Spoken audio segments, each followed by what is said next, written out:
Hi everybody, it's Sheila and I am with Designs by Baby Moon, and I wanted to just do a quick video real quick, and I wanted to walk you through my process. I'm going to be digitizing some freestanding lace earrings over in the Designs by Baby Moon Friends and Fans Facebook group. We've been having a lot of fun with stitching out lots of freestanding lace earrings.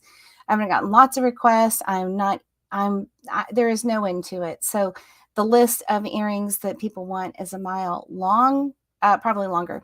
And I cannot make all the earrings in the world. So if you're a digitizer, if you're somebody that has Stitch Artist by Embrilliance and you want some tips on digitizing your own freestanding lace earrings, I want to share them with you. So if you are simply somebody that enjoys embroidery, maybe you'll find this helpful and help you understand how, the brains or, the guts of how your embroidery designs run. So I thought I would just jump on here and walk you through the process while I'm drawing something. So I've had a request for some peppermint candy earrings, and I don't really know how those are going to come out yet, but I have some ideas in my head. And I thought I would just start tabula rasa, completely from scratch, and let's see how this goes. So I have a little bit sketched out, and I thought before I got too far in it, I wanted to just share this with you. So I'm going to switch my camera and show you my screen. I've got Embrilliance Stitch Artist Level 3 open over here, and that is the program that I primarily use for digitizing. It's my favorite because I have a lot of control.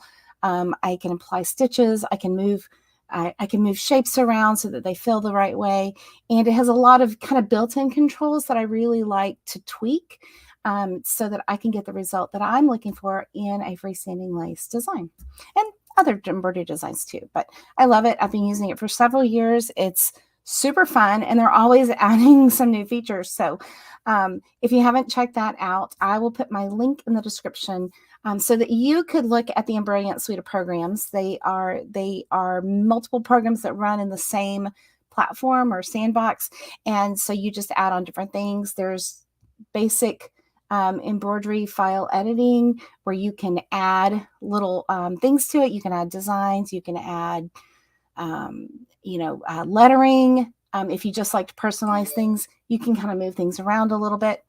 It's a great program. Embrilliance Enthusiast gives you a little bit more stuff to do. You can tweak designs just a little bit more. You can actually do some stitch editing or customization. You're not really editing stitches, but you can do some customization. You can do some fun arrangements that are built in so that you don't have to do things one by one. Like there's some rotations and some carousels.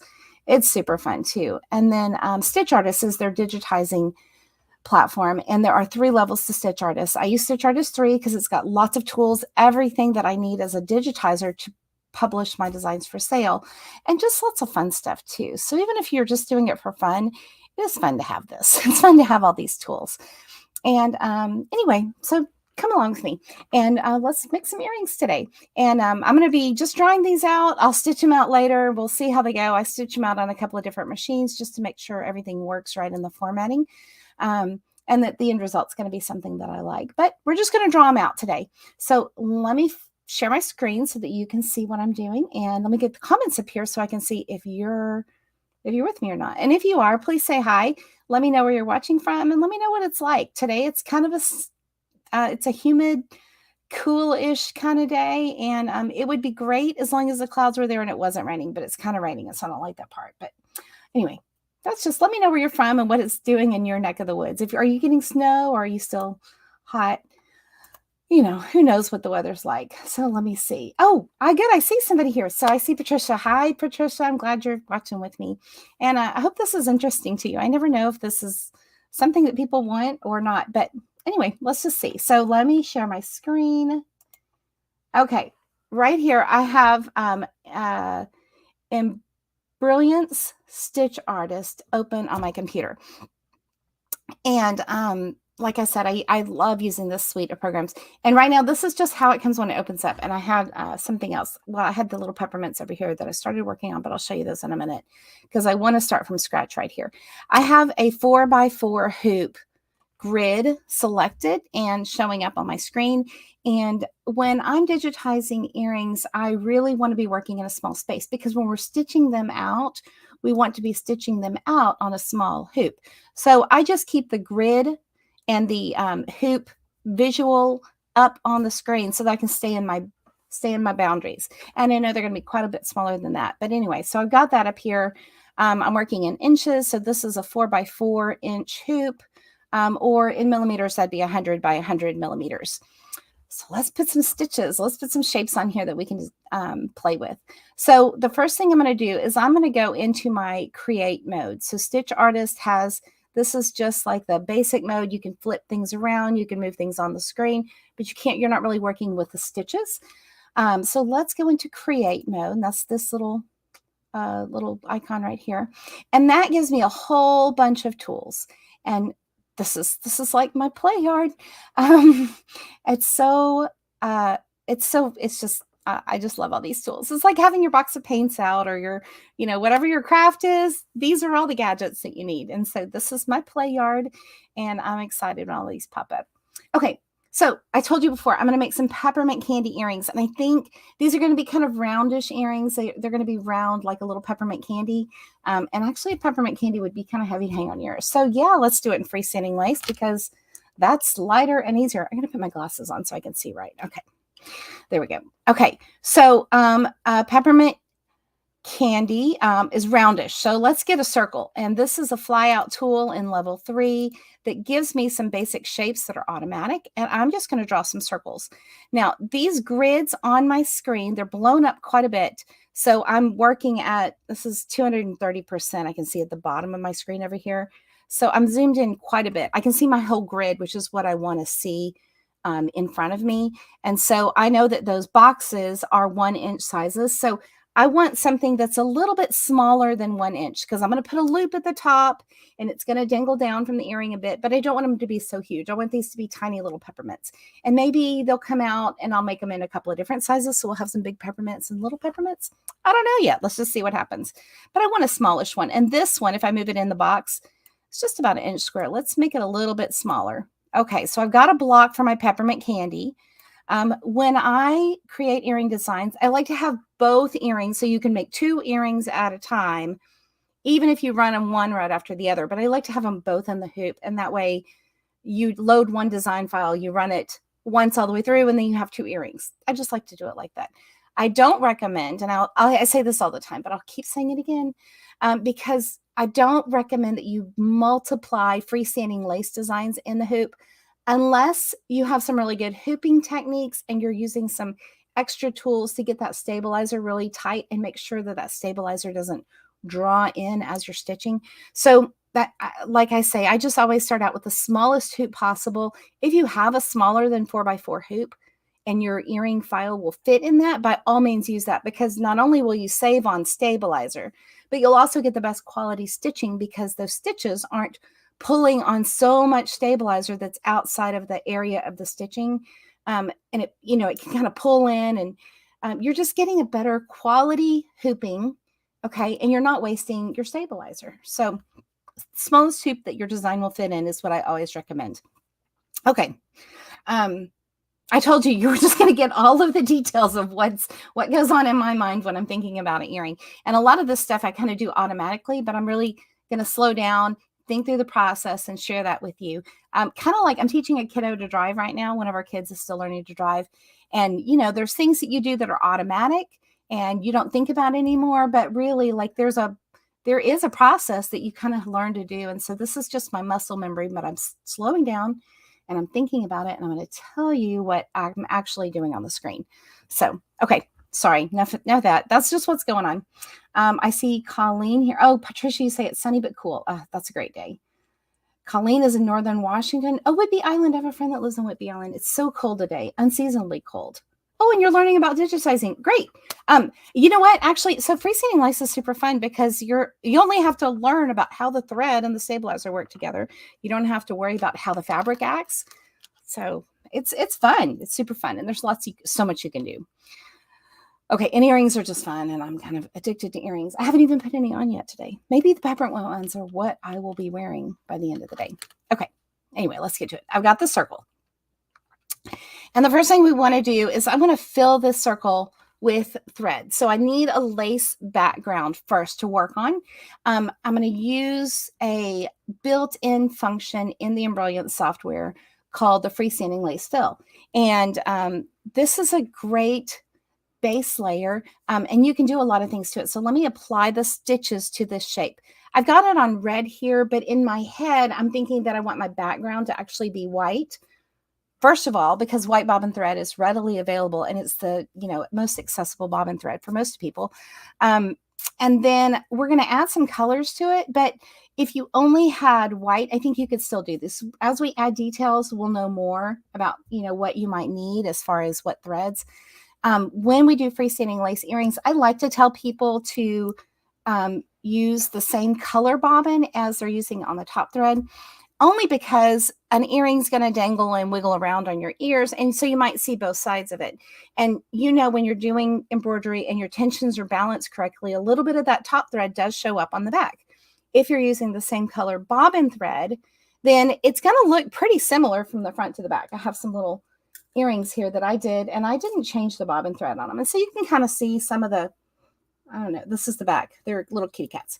So there's the front and there's the back. And you can kind of see the light is weird. Let's see if I can get that to work right. So there's the front. You can see all the details. And there's the back. And the back's kind of, you can see some of that out. These are just little bitty, itty bitty cuties, and they're not, it's fine like that. Those little details were so small, I didn't want to change the bobbin threads every time. So you don't have to. If you do, it'll be a little bit nicer product at the end. But anyway, we're just going to see where it goes. I'm going to start this fill, though, with the white.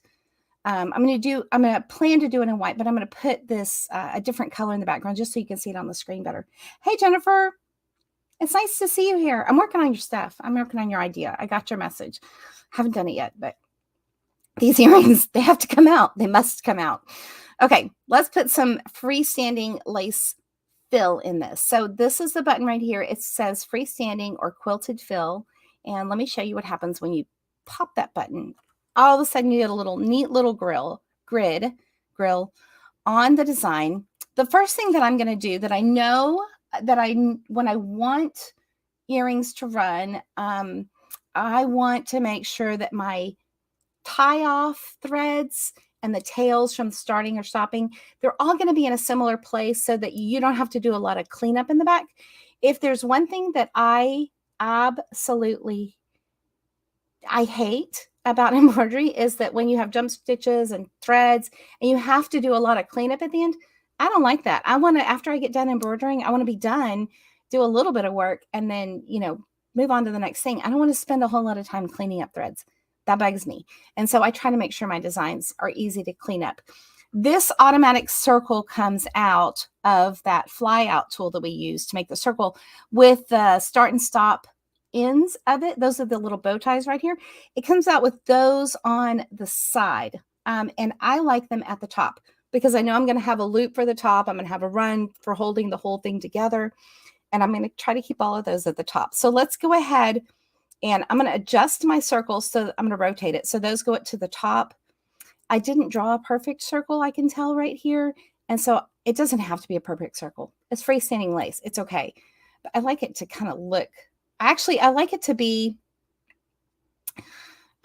this is just digitizing weirdness. So what you see on the screen is not always what happens at the machine because the way the machine it's not the machine. It's the way the threads. When the threads go into the fabric, they pull the stabilizer in, they pull the fabric, or they push it out of the way. And so you got to kind of do some things in the digitizing to compensate for those things that happen over there. But for the most part, when we're doing freestanding lace, we can get pretty close to what we want. And these are little bitty things. If these were great big things, we'd have to do a lot more compensation to adjust for the push and pull of the thread and the material. These are little, so that push and pull is really minimal. We do need to consider it though. So this perfect circle may not look like a perfect circle on the screen, but when you get to the machine and stitch it out, it will become a perfect circle. So it's like one of those weird, I don't know if that's math. I think it's math. Physics, something. It's one of those things. Okay, so I've got my circle-ish thing here. This yellow line with the yellow dots on each end, that's called an inclination line. And if this was a regular fill, like just with full of stitches going back and forth, it would mean that those stitches are going up and down with the way the inclination line is angled right now. So over here on the right side of the screen, I've got two little bitty mini windows on my screen. I have an object window at the top, and then I have a properties window at the bottom. And the properties window here is going to tell me a little bit about what kind of stitches I've applied. So let's look at it. The pattern that I've selected is freestanding double lace. That's what I generally use for the background of most of my freestanding lace designs. Some of them I don't, and I'll tell you why in a little bit. But for this one, I do want that lacy feel. So I'm going to use the double. That means it's going to go across. It's going to do each grid twice, one way and the other, and then one way and the other. And those stitches are going to be really nice and locked down. The edges will be, we need something to hold the edges down. And so I'm going to use a satin stitch for that in a minute, but not yet. So let's look at the density, because I do adjust that. I'm going to adjust, right now the density is set at 2.0, and this is zoomed way in. If I zoom it out to like 100%, I can kind of see, there we go, right there. I can kind of see that I still kind of have an open-ish grid. If I make the density a little bit lower though, which is what I like to do a lot of the times, what'll happen, I'm going to pull it all the way down to 1.0. It almost looks, you can see on my screen, it almost looks like it's completely filled in. Okay. And what it'll look like when you stitch this out is it'll actually look kind of filled in. It'll look almost solid without being really heavy and dense and just, you know, it won't bubble or twist or ruffle or get distorted so much when you rinse the stabilizer out, and it'll stay nice and flat, which is what you want for one of these earrings. There are earring designs that have a solid fill, like a regular fill stitch, maybe with some texture, or maybe it's just flat and smooth. And those are totally fine to use for freestanding lace earrings, as long as you have a good foundation to stitch upon, because we're not using any fabric, and our stabilizer, we're going to wash away completely. So if we're going to use a solid fill, we have to do some things underneath to make sure that those stitches are going to hold together once we wash all the stabilizer away. Okay. If we just did a solid fill and there was no underlay and no structure to hold it together, it would be like if you were a person without any bones, and you wouldn't work. Your body wouldn't work. You would just be a pile of mush. You'd be like an octopus out of the water. Octopuses don't even have an exoskeleton. I think that's just fascinating. That is totally irrelevant. Anyway, I've got my lace on 1.0 density. The stitch length is 2.0, and the stitch length actually will change a little bit. Selecting different stitch lengths will give you a little bit different effect. A longer stitch length is going to be a looser lace. And so you may want your stitches closer together and tighter. It just depends. I've played with this and I like this setting. I like the low dense, or the tight density, as dense as it can be. And I like this 2.5 stitch length. So I'm going to leave it there, but I am going to change it to diamond. And let's zoom back in so we can see the whole screen. When I click this diamond button, it sets the stitches so that they're a little bit angled. And I haven't measured exactly. It may be, they look a little bit more angled. It looks more like a diamond than a square. So I do want to change this inclination though, because I like my inclination on freestanding lace backgrounds. I like it to be completely horizontal. I don't really have a good reason for that, except I've done this a bunch and I like the way it stitches. And I'm doing this round, so I know that this is kind of what I already want. When the diamond thing, what is going to happen? Let me play this for you. You may know what's going to happen because you may have watched your embroidery design stitch out, but let me just show you how this will stitch out.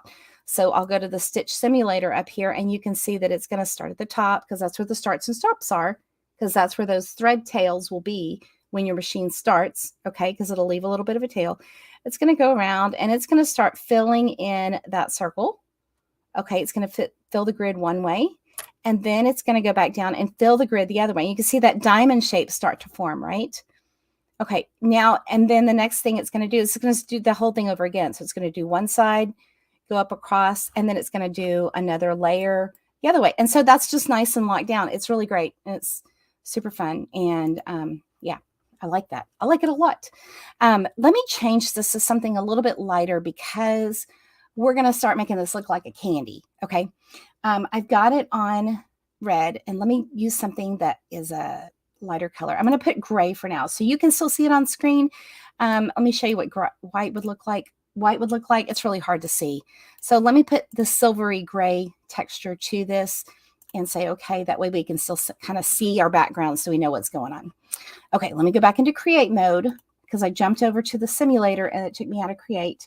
Let me check and see who's here. Oh, hey, there's some Facebook people and some YouTube people. So I'm happy to see y'all here. Thanks for joining us. Jennifer, you're stitching earrings today. Me too.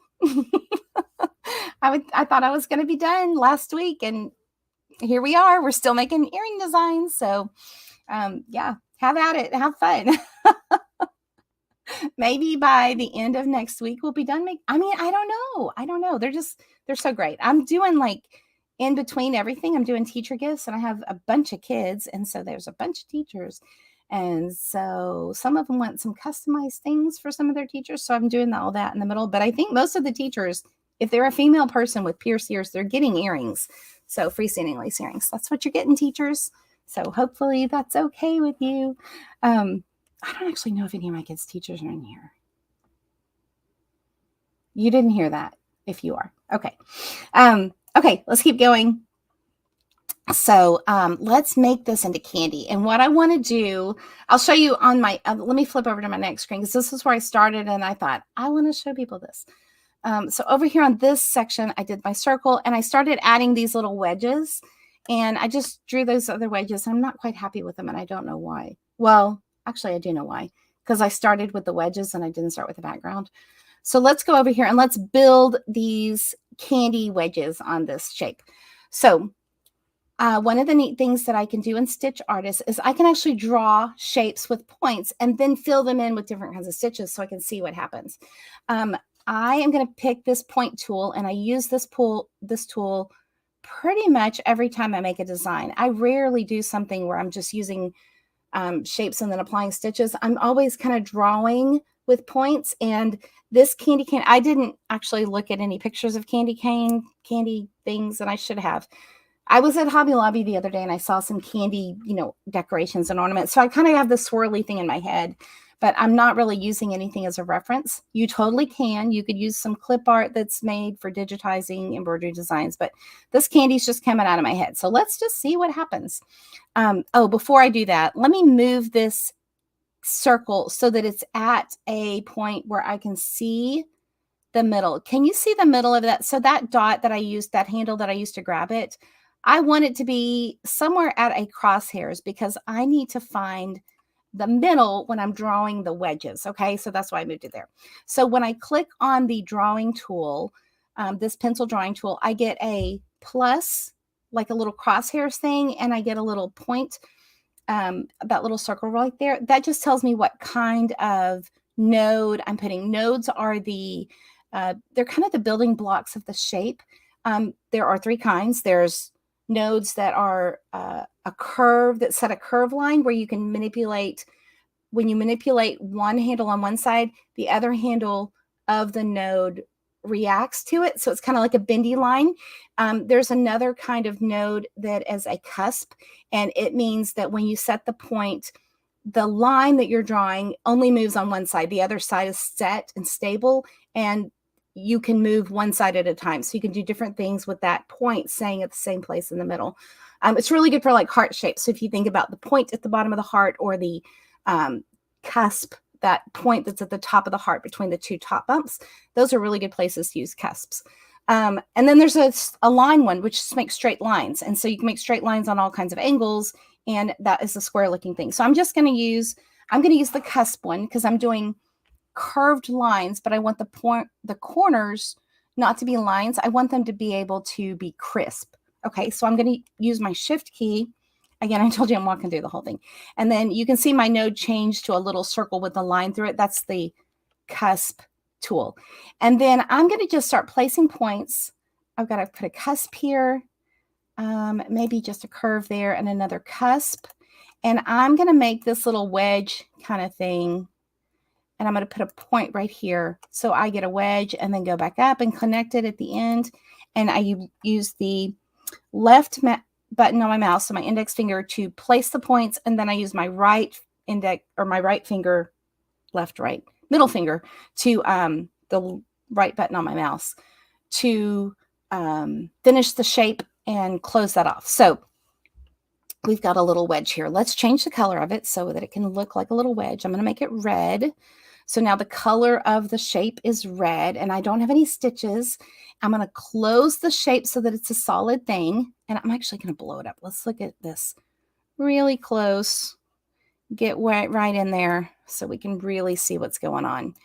And this is way closer. You'll never sew at this you'll never sew at this distance. You won't even be looking at it this close up. This is just so we can see the guts of what we're doing.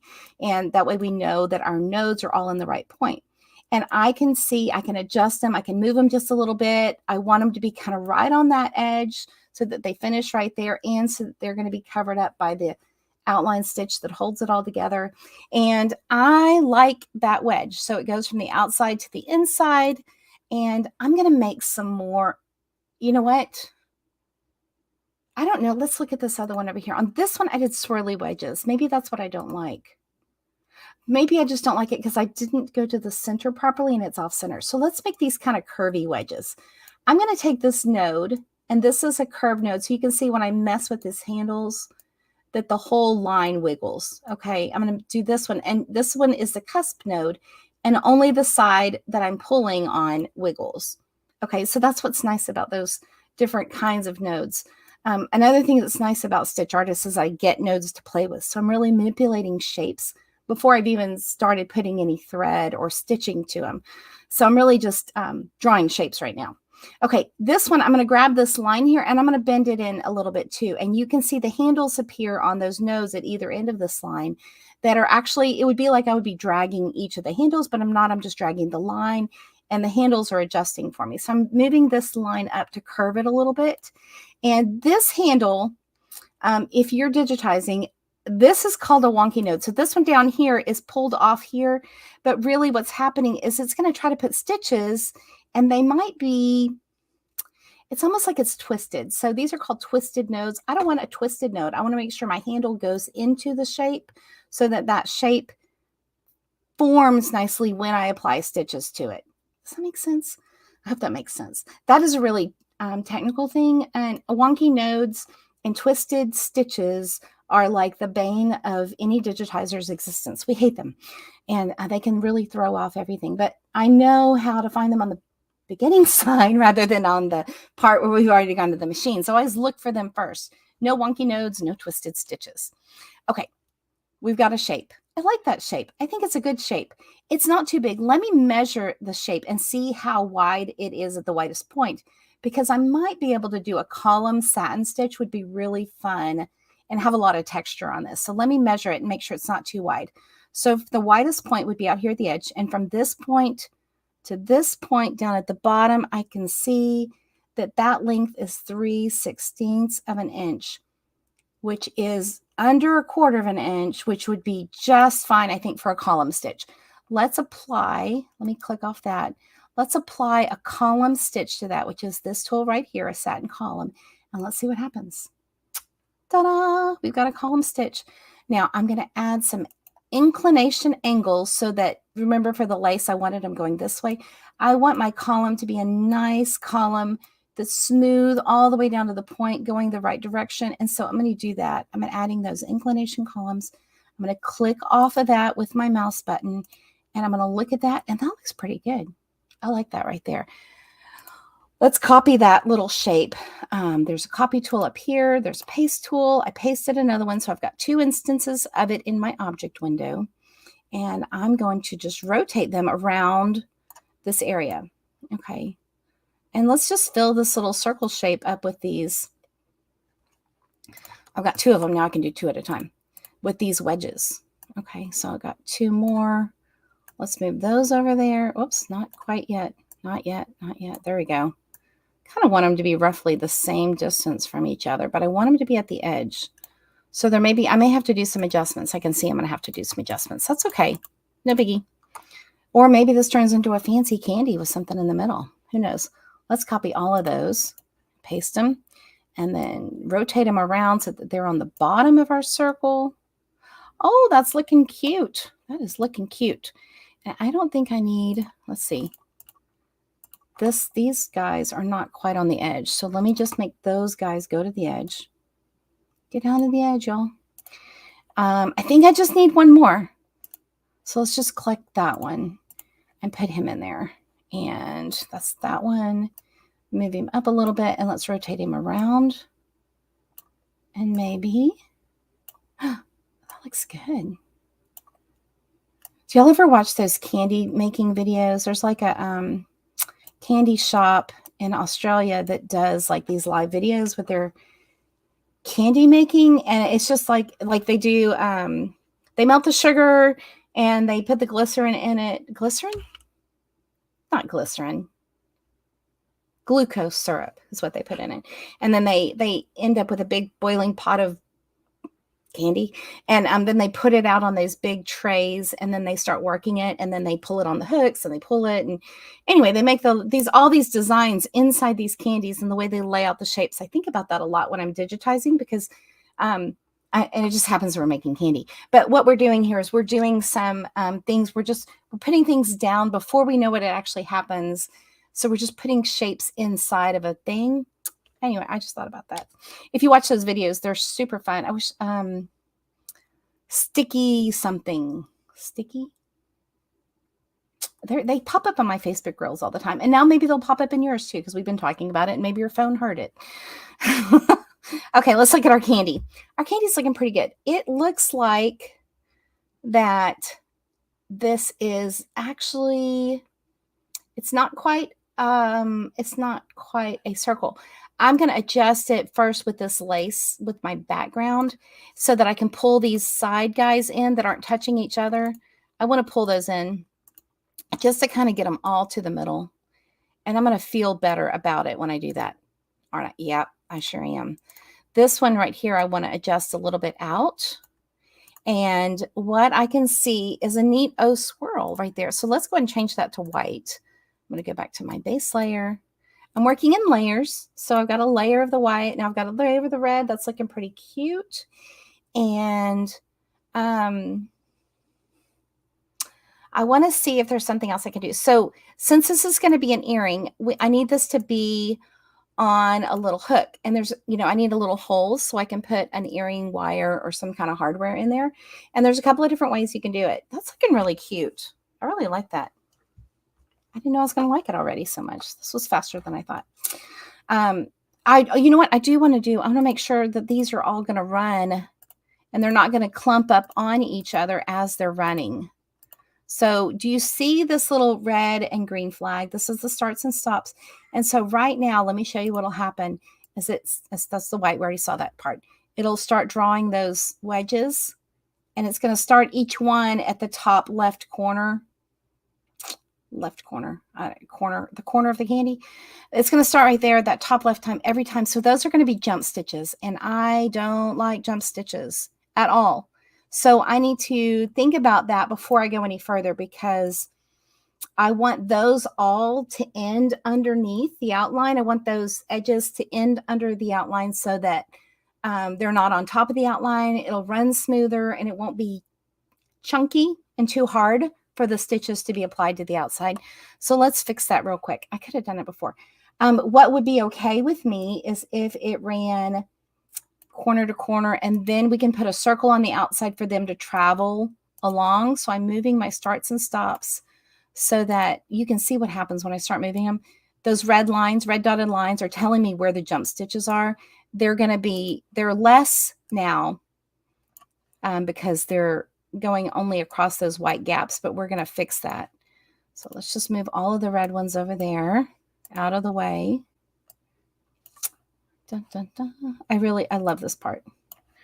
Okay, so now my candies don't have so many, the jump stitches aren't from here to here. They're from here. It ends here. So that's just from here to here. So in those white gaps. so that I don't have so many. Let's make a copy of our circle. I don't want it to be lace. Let's just make it a circle right now. And let's apply a single running stitch. So let's make that a single. And I want to make it the same color. So I'm going to select both of those, click the color button here, make them both the same red. Now I have a single running stitch running all the way around after that at the beginning.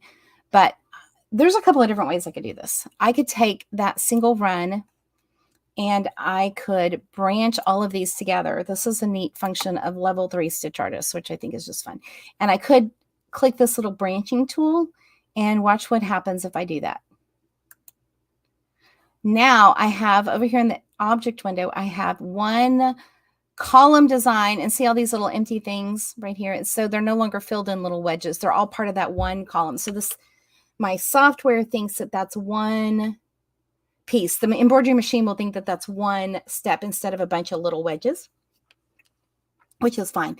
And it has one start and one stop that you could put the whole thing out. I like them to be at the top so that those tails are all going to be together, and I only have one place that I need to trim. And let's run the stitch simulator and see what happens with that. We've already seen the white. We don't need to worry about that. So it's going to start now. It gets a little crazy sometimes with the branching here. It's going to fill in those pieces, and it kind of builds them independently of each other as if they're pieces of, I'm not liking, I don't know if you can see what's happening in the middle there. It looks gloopy in the middle. Like there's a bunch of stitches all on top of each other. And I'm guessing, see all those, see all that? We don't need that. And so I'm going to go back to create mode, and I got to select them all, and I'm going to unbranch that. And what I'm going to do instead is I'm just going to have I'm going to select each one, and I'm going to put a little running stitch in between each one at the tops here and go from the start. This is just a little quick run, and I need it to be a little bit smaller. And that's 2.5 is good. And what will happen, let's put it in the right place. So I've got my wedge and then a run, and it's going to run over there. And then, so a wedge, and let's put another run from this point to this point. And as I get to it, I'm going to adjust a little bit because that's a little bit out of my circle. I want it back down in there. And I'm just adjusting this at the edge, just this little wedge. Okay, so I've got a run there, make it a run.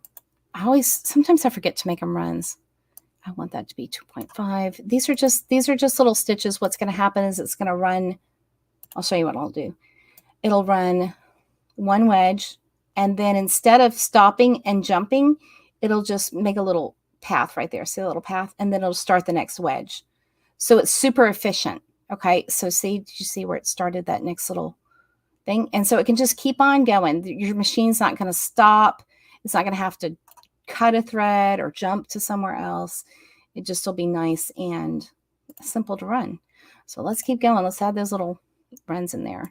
So this one. So then I'm going to click over here and make sure I go from here over to there. And then I'm going to adjust this wedge at the same time so that those are right there. And my wedges don't all have to be exact. When those people are making candy, they are not like, it's more of a, it's a feel thing. It's not technical. It is technical precision. But they're putting sugar on top of sugar and it's melted, and it's just happening. So this candy is just happening. It does not have to be, nobody's going to be looking at it that close. Does that make sense? So if there's a little bit of magic in there, that's totally fine. All right, let's see.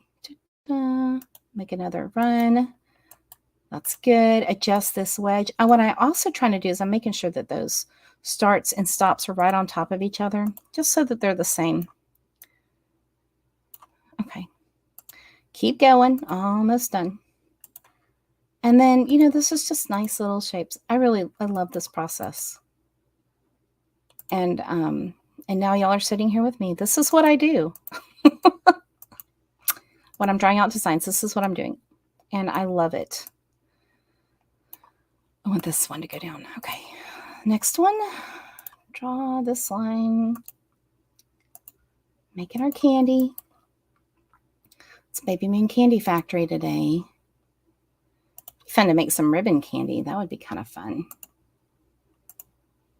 I mean, not actual ribbon candy, not like actually cooking it. I mean, making some earrings. That's what I mean. I don't want to get into that business. I'm happy to outsource that project to somebody else. Okay, last one, because we're going to the last wedge. So we don't have to go back all the way to the beginning. We just need to go to the last wedge. Okay, let me double check that this is a run and this is a run. I want this to be all the same length. So let's double check. We want them to be 2.5 millimeters. I just want them to be the same. I don't really have a good reason, just so that they're consistent. Okay, now let's see. This one kind of needs to move out a little bit. Do you see how you could see it on the, it was kind of inset in the candy? Do you see that? So let's move these wedges so that they just look a little bit. There we go. That's looking good. Okay. So let's zoom out a little bit and you're like, oh, it's not quite right. But yeah, like when you're looking at it 100%, yeah, it's good. It's good. Okay, now I need something to tie it all together. And then we got to think about that hook. So I'm going to make a copy of my background circle and I'm going to paste it. So I've got another thing on here, but I don't want it to be this lace fill. I want it to be a satin border that has some good underlay on it to be a freestanding lace hold together border. So let's do that. So I'm going to go to my border tool. I'm going to add a satin border. This satin border is a little too wide for me. This one says 3.5 millimeter. That's too wide for this. So I'm going to make it a 2.5 millimeter. See what it looks like on the screen. And I'm going to adjust it even a little bit more. I just want a 2 millimeter wide one. That's about as wide as I go for my borders on my earrings. And I like that, but I don't like it in white. So let's make it the same red as we had before. Let's make it tulip red. Oh, that's looking cute. That's super fun.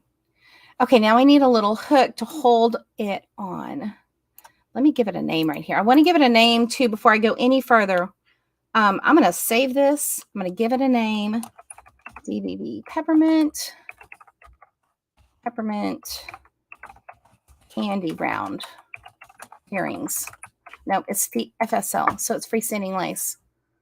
Let's call it what it is so it goes in the right place as the right thing. I'm going to save this. I should have saved this a little bit earlier, but I'm going to save it right now. It's never too late. Well, sometimes it is too late, but it's never too early to save something. Let's make a new folder. This is going to be the FSL Peppermint. Whoops. Peppermint Candy Round. Because we might make some different peppermint candies. That's why this one's going to be called Round Earrings. Okay, so now I've got a folder. And let's save it in the folder. Let's spell right. Candy Round. Usually I'm a good typer. I think it's because I'm being recorded. Okay, DBB FSL, Peppermint Candy. And we're going to save that. Now, there we go. We saved it. We got a good place to get back to if something happens. If the cat pulls the cords out or shuts the power off or the internet goes wacky somewhere, I've got it saved. Okay, I'm going to move it a little bit so it's in the right place on my screen. So like I said, I like to do 2 at a time. I want to see my whole frame. So let me zoom out just a little bit so I can see the whole frame and think about where these earrings are going to go on the machine. So I want to have 2, so I need it to be a little bit away from the middle there, and that looks real good. What I don't have on my earring yet is I don't have a place to hold it. You can do a couple of different little holders. So you could draw, let me show you how you would draw a little loop. Probably need to zoom in a little bit more. So we could draw a little loop that looks like this. You know, maybe it looks like a little loop. And then tuck it in. We need to apply ooh, that's got points on it. Let's get those points off. We can apply those satin stitches to it. These are just different ends of the tool. And I would actually want this to be up here. And in order for that to happen up there, I'm going to have to move my peppermint swirls so that those end at the top. Because remember I told you I don't like the tails. I need to spin all of this around spin so that my starts and stops are up there. You see that? I didn't really change anything. I just moved the whole thing. I spun it around so that I have a start and stop up here, so that when I run the loop, it starts right where that wedge ends, and I can adjust my little loop. And if I zoom out to 100%, I can see if it's big enough. That loop is not quite big enough. We need a little bit taller. Some people like to use these as ornaments, and they need a little bit more room for those ornament wires because they're not as small as the earring wires. So that's why my holes are a little bit larger. That's a good loop. I like that loop. You could also make, if you wanted to, you could take and make a tiny circle and you could put it there. But then remember I told you that the starts and stops, when you apply stitches to a circle or over here on the side, then you either have to rotate it or open it up to get that shape. And I think my loop is fine. I think my little loop is good. That's a peppermint candy. And if I want 2 of those, well, you know what? Let's test everything out first, because I want to make sure everything is going to start and run and just do the right thing. So here's my loop that we put in. I know that this is going to end right there, so I can see my ending point. I can see that my loop starts there, and then my satin border. Let's double check and see where it starts and stops. Okay, so it's over here right now. So what I want to do is I just want to move the start and stops for this one right over there where it ends. So that way, let's watch it play out. I got my background, then I've got some candy wedges, building those peppermint swirls. Now I'm going to have to go watch one of those candy making things and see how they make peppermint candies. And then it's going to run my border. Oh, I didn't check the border. Let me show you how to check the border and make sure it's going to hold up good. Anyway, that runs good. That runs really good. I don't see any places that concern me. Of course, the true test of anything is to stitch it out and see what happens. I stitched it out on a couple of different brands of machines because if you're familiar with, you know, embroidery, if you've done any embroidery, you know that like, so you hear somebody else with a different machine and something completely goes off, and it's just something in the formatting. So I tested on a couple of different brands to make sure that it's going to work for most everybody. Anyway, I don't know why I needed to tell you that now. But the proof of the digitizing is what happens on the machine.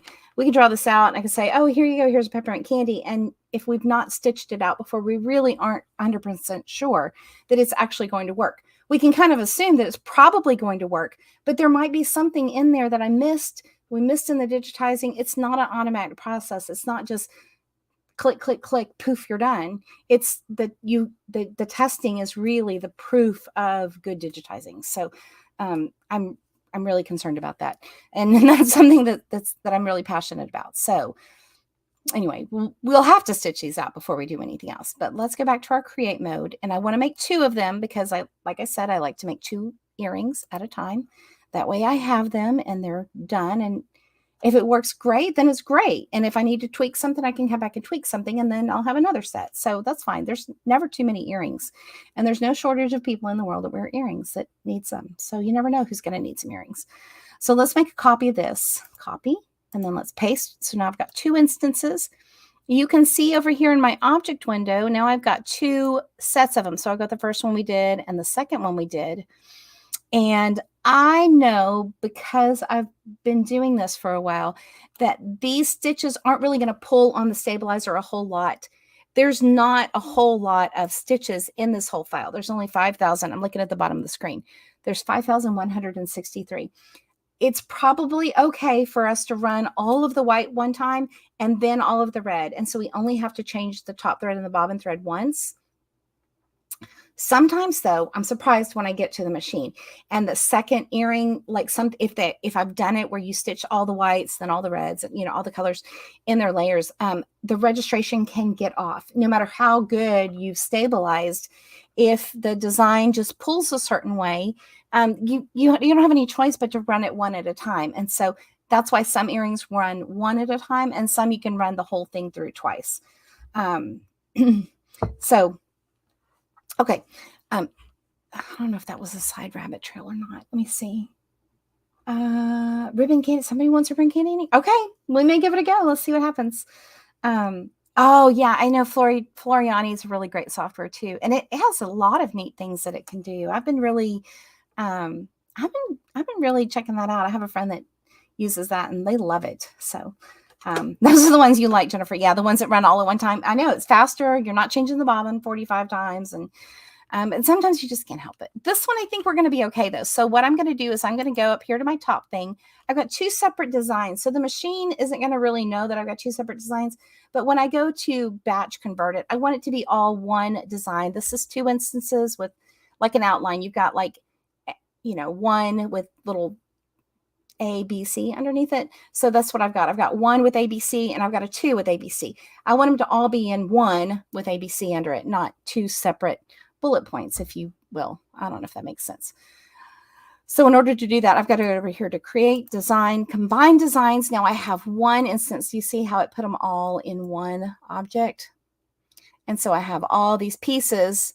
So here's my ABC. It's really 1, 1, 1, 2, 1, 3, 1, 4, and 5.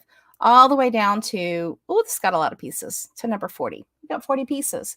But that's okay because it's really only two colors. And what we're going to do to start with, I'm going to save it here. Okay, so I've got the two earrings saved in the file. And at that point, and I can always go back to this version, I'm going to take this one lace one, so out of the middle, I'm going to move this all the way up to the front so we can get those lace backgrounds to stitch out at the same time. Okay, so now my laces go. So now watch what happens when we do the simulator. All the laces stitched together. Then all that whole red, this whole red, and we're done. That's so cool. That's going to run really fast and really nice. If your machine stitches 1,000 stitches per minute, that should only take about 5 minutes for the stitch out. And I think that's fun. Let's go back to the create mode because I want to double check that I put the right underlay on the hook as well as the part around. And I didn't show you how to do that. So the satin border, I'm going to click all the places where I have a satin border. So the around part and then the little loop. And I have one down here too. So there's the round part and the little loop. This is the, down here in the properties, they're the properties for each stitch. So this is like a regular satin border. It's probably going to come up where I've got the right underlay on it because I've been making a lot of earrings lately, and in Brilliance Stitch Artist kind of remembers what you were doing before. And so it has those, it just kind of is like, were you making earrings? You're going to need this. So it remembers what I've been doing, and usually they're right up in there. So let me double check. Let's go to the underlay button and let's adjust. Oh, see, I'm glad I checked because it's not. I had to restart my computer because I had too many things open. I don't know what I was doing before now that all those tabs are gone, but that's okay. My computer has a fresh start. So I need to change my settings because I don't have the right settings for freestanding lace that I like. And I don't like, not that I don't like, I don't want this edge run on. I know for sure. I do like the parallel and I do like the zigzag. I do like these settings over here. But I'm going to click this freestanding underlay. So what that is, it's like a little bit of extra zigzagginess that makes it a nice structure. And I'm also going to add the zigzag and parallel stitching back in. Okay, it probably would have worked fine the other way. I like the extra security that the freestanding setting gives me because I've done it both ways. Sometimes because I forgot and sometimes because I just didn't know any better. The tool is in the software, and so I'm going to use the tool that's already there. The automatic settings for this work just fine, so I don't need to adjust those anymore. I just need to apply them to those satin borders. So now let's look. Let me double check that they are all there. Yep, it's there. Let's go back to the top. Yep, it's there. Okay, everything's good there. What I didn't check was my underlay on those column stitches, those mint, the little red parts. Let's see what kind of underlay I've got going on there. Let me run just that little wedge right there and let's see what happens. I can't see it. Okay, hold on. Let me get to the wedge. Let's get to a wedge. I don't want to select. There we go. Let's get to a wedge. I want to see what happens. So it's going to run an edge. It's going to run a zigzag up and down, and then it's going to fill. I think that'll be okay. I actually like the edge under on those because the thread is going to pull in because it's tight. You've got tension. The thread has tension. Your bobbin thread has tension. Your top thread has tension.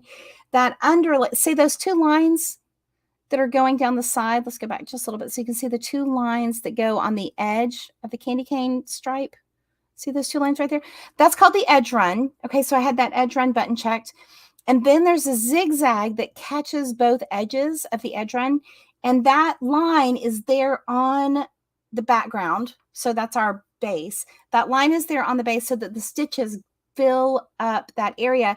If I didn't have any underlay on those column stitches, there might be so much tension that the column stitches get squished, and then your candy cane's not going to lay flat. So I'm going to leave those edge run stitches there for my test, and hopefully it's good enough. You know, we'll see. If something happens and it ripples apart or looks weird, then I'll come back and I'll adjust that. But I think it's going to be okay for now. So let's go back to the create mode. We're going to call this good. I'm going to save it one more time. And then I'm going to send it to my embroidery machine, and I'm going to do a test out, and I'll see what happens. So let me double check and make sure that I haven't missed anything over here, because I don't want to miss it if you had a question. Okay. I'm going to go run these on the machine, see what happens, and then I'm going to go play with some more candy. So maybe I'll get to the point of making candy cane earrings or ribbon candy earrings. We'll see. I've got some other stuff to do too. I got to make those school things. So, and I got a couple of customs I got to get to. What are the measurements on the outer edge? The outer edge, do you mean the border? So I have the outer border of this design set to a 2.0. That's a little thin, but I don't want it to be like huge. I don't want it to be super fat. I like a nice thin outer border, just so it's not so noticeable. You could make it bigger. Because these earrings are so small, I've been doing 2 or 2.5 millimeter borders on things lately, and I like the way they look. I might need to come back and adjust this and make it a little bit fatter, maybe 2.5. Oh, I hope not 3, but I hope that this is going to work. So I won't know until I go test it and run it and see what happens. Jennifer says, what brands of single needle machines you run? Oh, that's a good question. So I have a bunch of machines. I have a Bernina that's she's just a finicky princess, and I really don't like running things on her. And I have to set up a whole nother computer in order to get the machine. It's a process with that one. So I don't like running it. And I only get it out if I absolutely have to. And I haven't used it in a while. And I have a brother, a 5x7 brother baby, what is it? 770 that I don't use very often. It's my backup to my backup because I don't ever want to be without an embroidery machine. I've had that happen, and it makes me crazy. So I have that one as backup. And then my regular machines that I run all the time, I use a commercial embroidery machine, a red line. And then that's my 15 needle. So I don't have to change threads. I only have to change the bobbin when I'm running freestanding lace. But then I use a Baby Lock Flourish, which is just kind of it's a regular single needle embroidery machine. It's a little bit nicer than the older brothers because it cuts your jump threads for you. And I think that's really awesome. But most people have brothers more available, and it's more affordable. There's more brother people out there. So they're real similar. And so I like to make sure that I run it on the Baby Lock just to make sure it's going to work that way for most everybody. It's kind of like my generic one size fits all. This is what most people have. And then it lets me do other stuff. So anyway, if it works on those, well, then it generally is going to work on everybody's. And if for some reason it doesn't work on yours, I am always happy to adjust and get back in here and look at it. And if I can get it to work, if it doesn't work right, we'll get it to the point where it'll work right for you. Okay. I'm happy to tweak them. What else do I need to tell you? That's all I need to tell you. I'm going to send this to the machine, and I'm going to go stitch them out, and we'll end this here. But thank you for hanging out with me this morning. And I hope that this was fun for you. I haven't really ever talked through the whole process, but that's how you make some freestanding lace earrings. And let's go see how they work. And maybe we'll see them up on the website a little bit later. So I'll see you guys later. Thanks for hanging out with me. Bye.